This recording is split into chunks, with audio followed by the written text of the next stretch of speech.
Hat, sunglasses, Pepsi, notes, sources, thick skin, check. You already know. Let's go.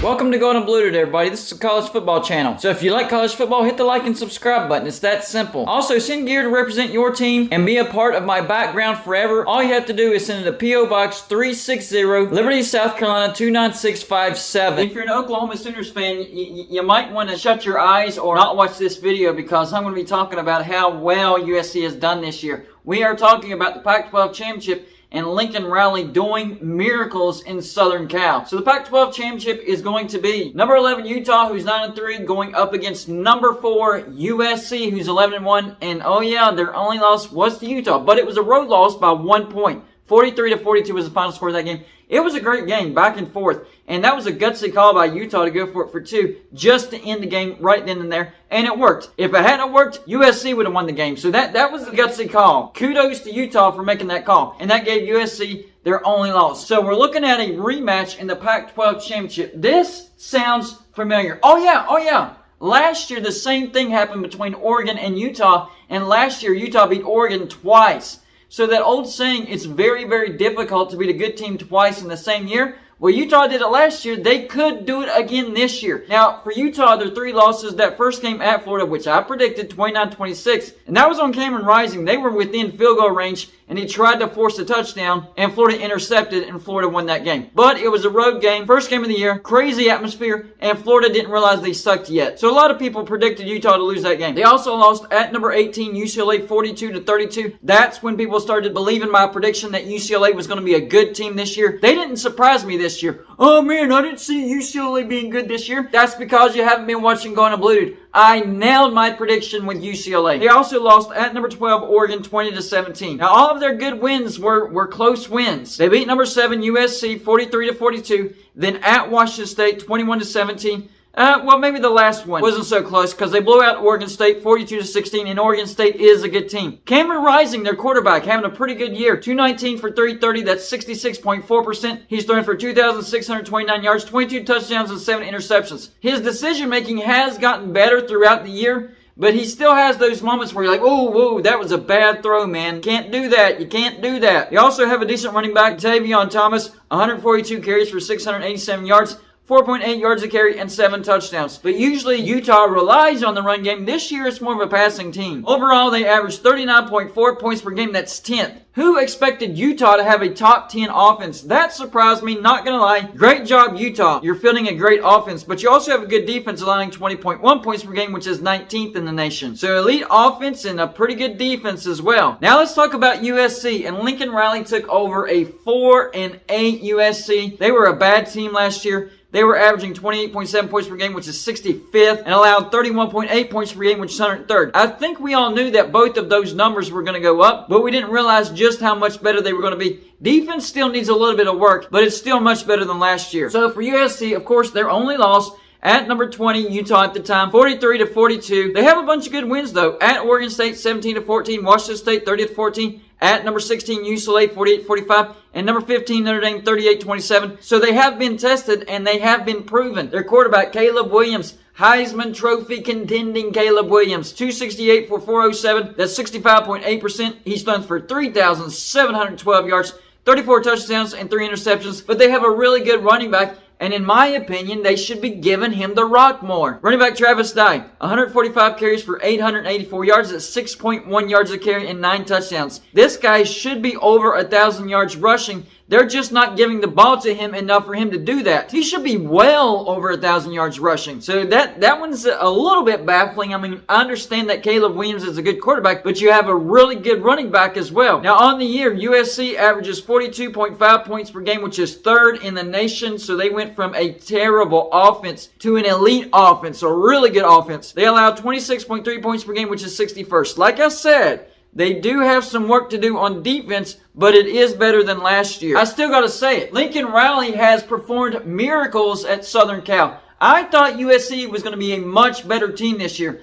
But I was thinking, a 10-win season, maybe have an outside shot of getting to the Pac-12 championship. And I know a 10-win season, not that far off from 11-1. But remember, they're only 1 point away from being undefeated. So yeah, they overperformed my prediction. So kudos to USC, kudos to Lincoln Riley. And I think Lincoln Riley is going to have USC in dynasty mode. You heard me correctly, dynasty mode. Think about it. Just think about it for a minute. They're only 1 game away from getting to the playoffs. 1 game away. And they have to beat the team that beat them in the regular season. So will the same thing that happened last year happen again this year? Well, there's a good possibility. There is a good possibility that Utah does it again. They beat the runner-up twice, one time in the regular season and then the next time in the Pac-12 championship. I just don't think it's going to happen. I think USC is prepared for this game. I think USC learned from their mistakes against Utah that first game. Remember, they didn't get blown out. That was a very close game. That was a road game. And it is very, very tough to win at Utah. And they almost did it. 1 point away. It was a gutsy 2-point call that got Utah the win. So I think USC can do this. And I am predicting, now it wouldn't surprise me if Utah won this, but I am predicting USC to beat Utah. And I think this is going to be a shootout because both of these teams have a pretty good offense. And even though Utah has a top 10 defense, USC put up over 40 points on them last time on the road. I think the same thing happens again. This time, I'm going to take the USC Trojans 45-41, high-scoring game, and the USC Trojans get into the playoffs. However, I will say this, and I said this in my TCU prediction. If one or both of these teams lose, that opens the door for Ohio State and I have to say it. I don't want to say it, though.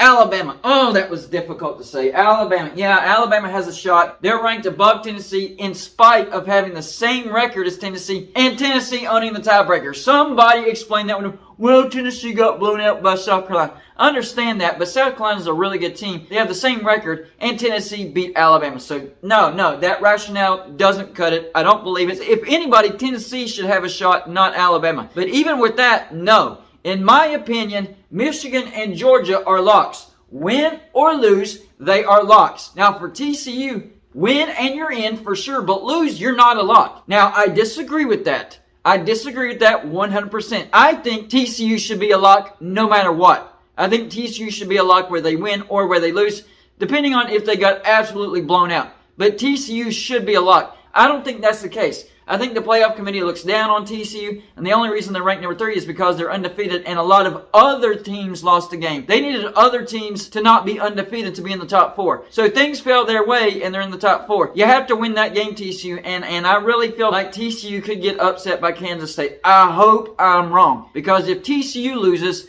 that opens the door for Ohio State. If TCU and USC loses, that opens the door for Ohio State and Alabama. Yes, there is a scenario where Alabama can still get into the playoffs. Do I agree with it? No. Do I like it? No. But I'm telling you, the playoff committee loves Ohio State and the playoff committee loves Alabama. If there is a way that they can get those two teams into the playoffs, they will do it. But I think Georgia blows out LSU in the SEC championship. I think Michigan blows out Purdue in the Big Ten championship. And I do have a prediction for that game coming out as well. Kansas State has a good opportunity of upsetting TCU. I'm afraid that's probably what's going to happen. But I think USC does get their revenge and they do beat Utah. So what's going to happen if that's the case? I think Georgia will be the 1 seed, Michigan the 2 seed, USC the 3 seed, and Ohio State the 4 seed. I hate saying that. I feel bad for TCU if that happens. That's like how we feel about 2007. We were 1 game away from getting to the national championship. We blew it.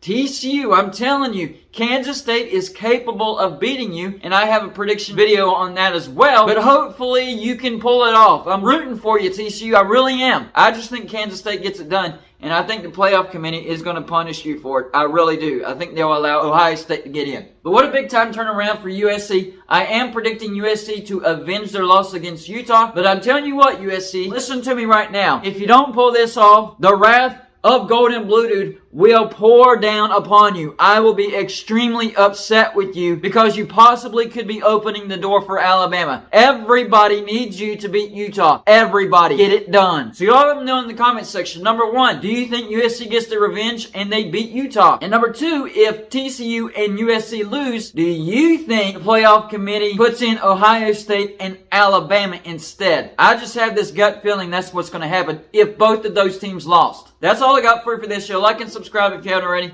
and I'll see you on my next show.